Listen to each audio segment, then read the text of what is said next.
Let's talk a little bit about the Honey Badger, because Tyrann Mathieu was out there as well. Not out there very long, as he signed a one-year deal to go to the Houston Texans. Yes, surprising, only a one-year deal. The Honey Badger explains why.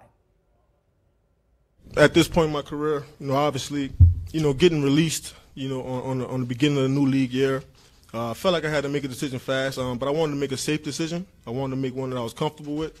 Like I mentioned, I think coming back down south, obviously I'm closer to my family.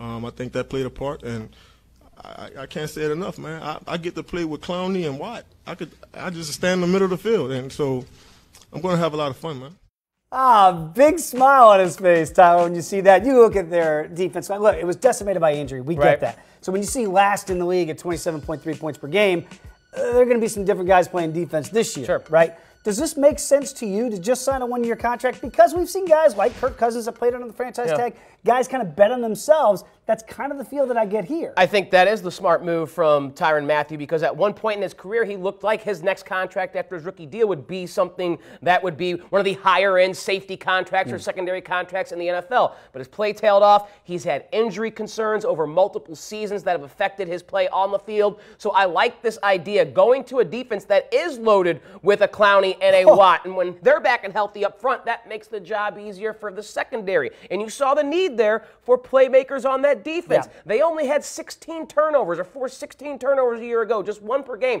You got to be better than that, and that is what Tyrann Mathieu does best as a defensive back. No matter where you line him up, he is a playmaker who can go get the ball. With the guys now that we're talking about, having those guys back and healthy, the J.J. Watts and the Mercilesses of the world, if those guys are all back to being 100%, and it's a big if, I get it, can they be a top 10 defense again? Yeah, I think so. I mean, J.J. Watt's that good. As long as J.J. Watt is still the J.J. Watt that we know, and Jadeveon Clowney has now started to blossom into a guy worthy of that #1 overall pick. You mentioned Whitney Merciless, who was a great pass rusher as well. There's talent on this defense. So if they unlock all of that talent, this could be a top 15, top 10 defense. I have no question in my mind about that. And when you add Deshaun Watson back on the other side of the ball, that offense makes the defense better if they're putting points on the board and the defense is playing from ahead. Yeah, it looks like you look at the NFC, as good as those defenses are, maybe Houston could be the team in the AFC to really flip the script from what they did a year ago.